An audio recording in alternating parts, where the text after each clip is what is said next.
From whichever part of the world you're joining from, you are welcome to the Uplifting Hub. For those who are joining for the very first time, I go by the name of Tsegofatso Chwe Mbuyamba. I would like to officially welcome you to my YouTube channel. I do hope that you find this channel resonating with your values and you stay. If you have not subscribed as yet, please do subscribe, like, comment and share content on this channel with your group of people in your circle. Help me grow my channel. I will really appreciate it. Today, as I mentioned in the previous video, that I'm going to be sharing why my husband and I chose a low-cost wedding over a glamorous and expensive wedding. As a disclaimer, I am not against anybody having a glamorous wedding. This was my husband and I's preference. I'm just sharing my experience. I'm not saying go have a low-cost wedding. I'm not saying don't have an expensive wedding. I'm not saying have an expensive wedding. And I'm not saying don't have, you understand, like vice versa. I'm just sharing my experience because I had a low-cost wedding. What do I mean by low-cost wedding? To backtrack a bit, I got married 5 years ago and I had a low-cost traditional wedding. I have not as yet had my white wedding. I would like to have my white wedding, but as it is, I'm going to be sharing about my low-cost wedding, reason why my husband and I decided to have a low-cost wedding. So at the time that, my husband and I started talking about wedding, because it's important for you and your partner to actually have this conversation when you are in a relationship and you have been engaged or even paid lobola for, that you start having, or even before, this happens when you can see you're in a relationship and it's getting serious. It's important for two people to discuss the type of wedding they would like to have and talk about budgets in terms of, how do we as a couple in turn on financing our wedding. So in my situation, my husband and I, when we were about to get married, the same year that we were going to get married, I traveled to my aunt's wedding in Limpopo and I saw how she had a simple traditional wedding and she had everything. I mean, you name your videographer, the food was lovely, entertainment was great. Limpopo and Disturb, there's a nice simple decor. While I was there, I was like, no man, I could do this. Given that my partner and I don't want to use a huge lump sum of money towards a wedding, we both said we would rather, it was a joint decision, we would rather take that money and put it as a deposit for the property that we would like to stay in. So once that decision was made, we then decided, okay, how do we now have a, not really a small wedding, but a low-cost wedding that, we can host quite a number of people, our friends and family. So I was inspired by my aunt's wedding. I saw that people were there, that people were happy. It wasn't that expensive, but it was still beautiful. So when I came back from that wedding, I went to my partner and I was like, listen, I think I've got a proposal for our wedding. So taking into account that we both don't want, at this particular moment, we have decided to settle for a low-cost wedding and use the money for what could have been a much more glamorous wedding towards a property. I said, listen, I went home and this is what I witnessed. And also my mom also contributed because I wanted to have a wedding in Joburg. And I'm firstborn, and my mom was like, no, you can't have your wedding in Joburg. You must come out from the house where you grew up. I was like, oh my God. So there were those factors, our mom takes pride. I'm supposed to come out from the bedroom, and how is that going to happen in Joburg? I'm the firstborn. I was like, okay, you know what? This is my mom, and I would love to give her that honor of getting married at home. Obviously, I just had to sort of like communicate the idea to my partner because as I've shared in the other video, my husband is from the DRC. Obviously, his family is Joburg based in South Africa. So that sort of like came together. You know, when you look at it, we wanted a low-cost wedding. My mom also wanted me to come home. You know, things are quite reasonably priced. The venue that I chose, the type of decor that I chose, the kind of wedding that I chose, everything was like low cost, you know. But our dresses were actually made in Joburg. You know, I'll link pictures somewhere in the screen. I'll link pictures somewhere in the screen of my wedding dress. So I did my hair in Joburg. My sister was my makeup artist in Tabi, the Ntar Beauty. I'm actually in Ntar Beauty's very first client, and I say this with so much pride because I've seen how much after my wedding my sister's business grew and to where she is today. I'm so proud of you, sis. Super proud of you.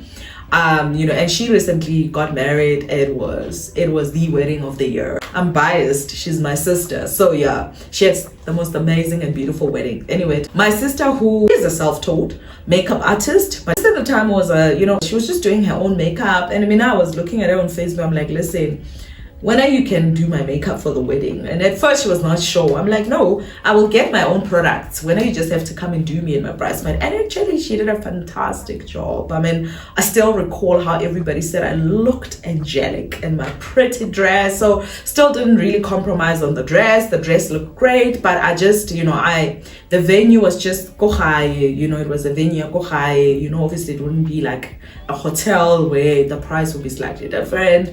I didn't get a caterer. I didn't get catering. My aunt, whom I had, got inspired at her wedding, my aunt cooked with people from the society. I bought everything pretty much a few months leading to the wedding. I started traveling home every month. Like I would go home to buy the groceries. I'll go home to get what's needed, to go meet with the vendors that were going to help me, like the photographer, the videographer, the DJ. Shout out to Dumi. Tasty Treat by Dumi came to do the platters for when we were taking pictures. So I tried to sort of like modernize it. It was still a garden wedding. I'm sure there's a picture somewhere on the screen where you can see I took my vows in the garden. Things that could have been outsourced, I had people around me offer those services for me. And yeah, so we had that wedding. It was at home, and the guest lodges at home, they were not so expensive. So our guest and our bridesmaid, we were at a guest lodge. I stayed at a guest lodge, but just before, on the day of the wedding, I had to go to make a turn at home as per my mom's request. And also it was my husband was finishing the lobola in the morning of the wedding as well, so it kind of really worked out. Early hours of the morning, we had the finishing of the lobola, presenting of the gifts, and then shortly after that I quickly went home to dress up and get ready for the day. So yeah, and I'm so grateful. My pastor, Apostle Felix, and mommy, she's late now, the beautiful Mama Ada, were there to conduct our wedding ceremony. Moving along to the property now, is that it did happen. We transferred a certain amount, quite we transferred the deposit of the property that we wanted. A few weeks before our wedding, we had met up with our agent. We had seen a property that we wanted to purchase. It started with the process, because we wanted to have a 10% deposit of whichever property that we were going to buy. So that was our idea, was that a certain amount of the money that could have been used for the wedding, we wanted it to go to this property. I recall when one of our marriage counseling session with Apostle Felix, he asked us, the plan for the wedding, and my husband and I, my partner and I at the time, shared that, we went to him and we said, this was our plan. We would like to purchase a property with the money that could potentially have been for a bigger wedding. And we were quite young, and he was like, wow, how did you guys come to this decision? And we just explained to him that this is what we want. We would like to, live in our own property. He was impressed. He was like, I sit with quite a number of couples, and quite a few people think that way. He was impressed with our decision. But obviously, in our decision, we didn't say that we don't want a bigger wedding in future. At that particular moment, we just wanted to have a property. One of the other reasons as well that I didn't mention earlier was that we also had decided that we wanted to, we didn't want to wait the whole thing of whether we wanted to have children 1 year after, or we just decided that let the will of God prevail.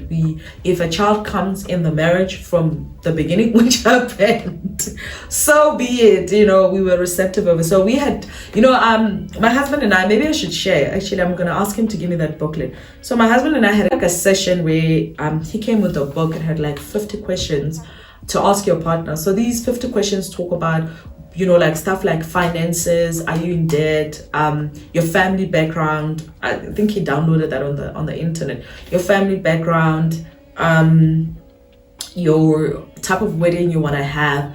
Do you want to have children straight from getting married, or you want to wait a little bit? So we had that session, and we both had agreed that no, we're good with trying for a child shortly after getting married.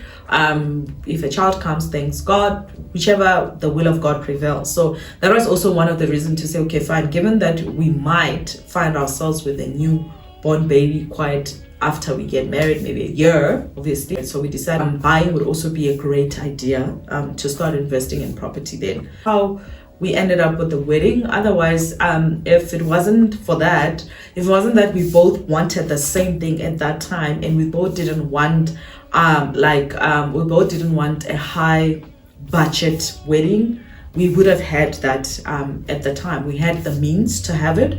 We just chose something different. And like I said earlier on in my disclaimer, I'm not against any type of wedding. Remember, your wedding is your wedding. It is the one day. For those who have only one, they do it once. Or for those who have, like myself, I'm still going to have my white wedding.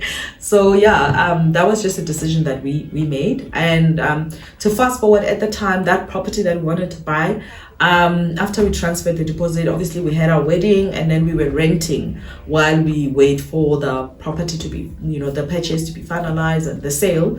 Unfortunately, the owner of that property passed away, and it led to delays, and there was this and this, and we decided, you know what, we don't want to buy this property anymore. So we put our property buying on hold, but the money was still there. We had kept it safe.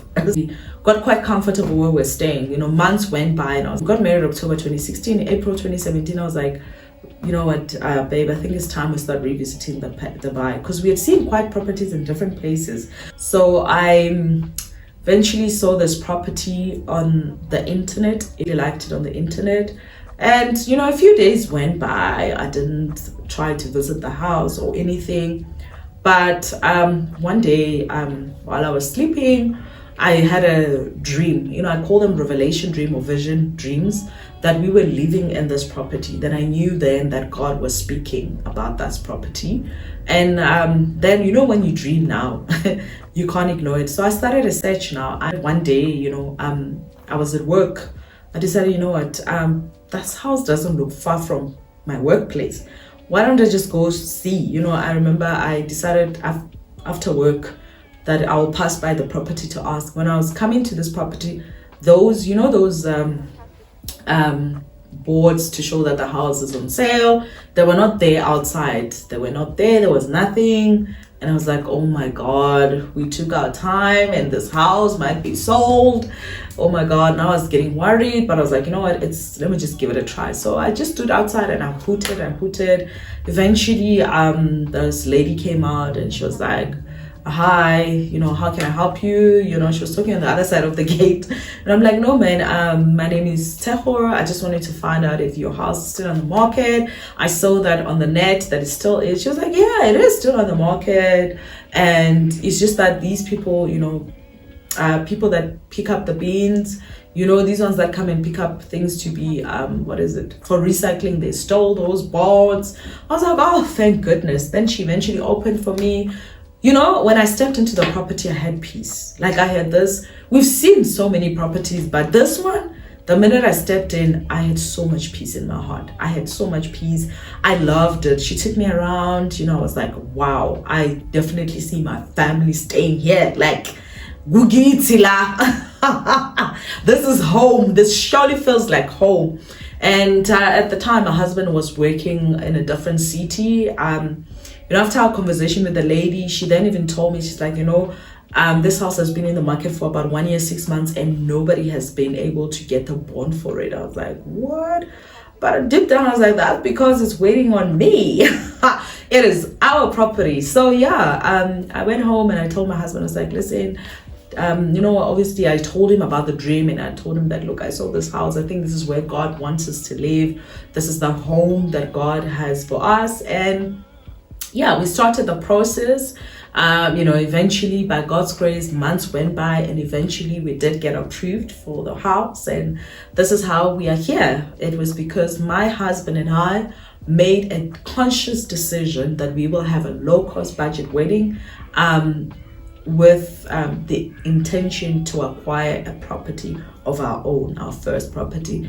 And it happened. Like I said earlier on, I've never shared this story aside from my friends. They know that this was the reason why we chose to not get caterers at our wedding, not to get the reason why I was not airlifted to arrive at my wedding, because this girl loves drama. I would have if you're in my circle, you know that I'm dramatic. From my clothes, the hair, like I'm dramatic. I like drama. To my non-South African viewers, I'm sorry, I'll put a translator. Like rather drama, or either drama likes me. So my wedding, my upcoming wedding, I dare you, you will be served with drama, because it's coming in a couple of years. We have been we're already in communication about the white wedding. So